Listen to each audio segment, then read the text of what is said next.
मेरी मदद कीजिए, हमारी कार का एक्सीडेंट हो गया है, मैं मुश्किल से बच पाई हूँ।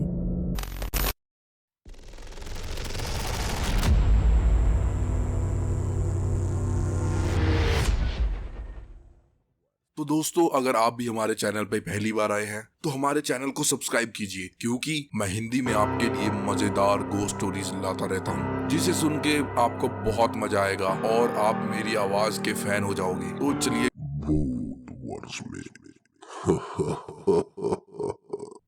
दोस्तों, अगर इस दुनिया में कोई दिखने वाला भगवान है तो वह है हम सबको जन्म देने वाली हमारी माँ।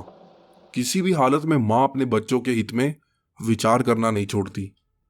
कभी कभी अपनी मृत्यु होने के बाद भी उसकी रूह अपने बच्चों की सहायता के लिए तड़पती है, और शायद उसकी ममता के आगे भगवान को भी अपने नियमों को बदलना पड़ता है।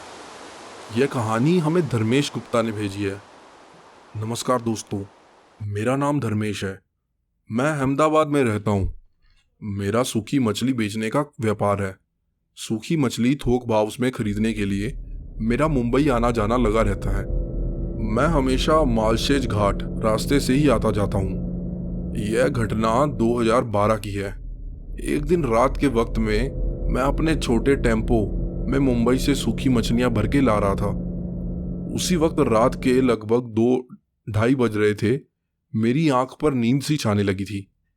मालशेज घाट जैसी दुर्गम स्थान पर कोई अनहोनी ना हो जाए, इसीलिए मैंने टेम्पो साइड में लगाया और गाड़ी से बाहर निकलकर मुंह पे पानी के छींटे मारने लगा।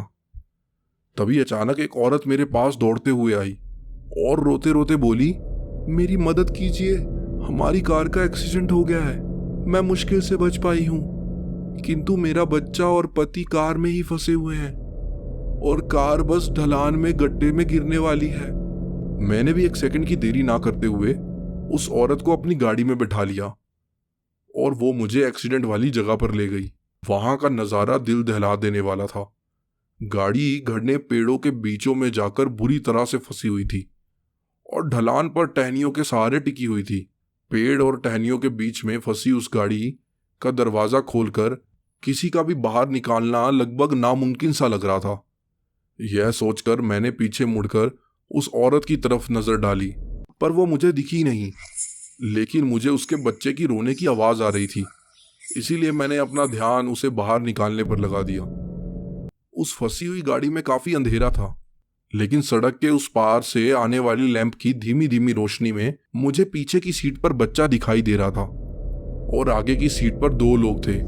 जो ड्राइवर सीट पर था उसकी शायद मौत हो चुकी थी, क्योंकि उसके बाजू से निकलने वाली पेड़ की नुकीली टहनी उसकी गर्दन में घुस गई थी। बहुत ही डरावना नजारा था। गाड़ी भी कुछ ही मिनटों में गिरने के इशारे दे रही थी।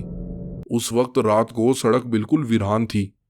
किसी से भी मदद की उम्मीद लगभग ना के बराबर थी। फिर मैंने वहीं पर पड़े एक नुकीले पत्थर से जैसे तैसे पीछे का कांच फोड़कर उस बच्चे को बाहर निकाल लिया। ईश्वर की दया से उसे कांच का एक टुकड़ा भी नहीं लगा। बाहर निकलते ही बच्चा वह औरत जहां पहले खड़ी थी वहां देखकर दोनों हाथ आगे करके किसी को गोद में लेने के लिए कह रहा था। लगभग आधे घंटे में मैंने लोकल पुलिस को खबर दे दी।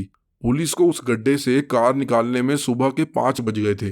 बाद में जब कार में पड़ी उन 2 लाशों को बाहर निकाला गया तो मैं आश्चर्यचकित रह गया, क्योंकि उस कार में जिस औरत की लाश थी वही औरत रात को मुझे मदद के लिए बुलाकर लाई थी, लेकिन वह तो कब की मर चुकी थी।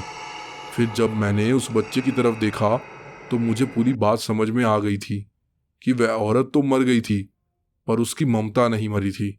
मौत होने के बाद भी उसको मुक्ति नहीं मिल पा रही थी, क्योंकि उसकी रूह अपने बच्चे की जान बचाने के लिए तड़प रही थी। और कुछ दिन में ही पुलिस की मदद से उस बच्चे की जिम्मेदारी उसके रिश्तेदारों को सौंप दी गई।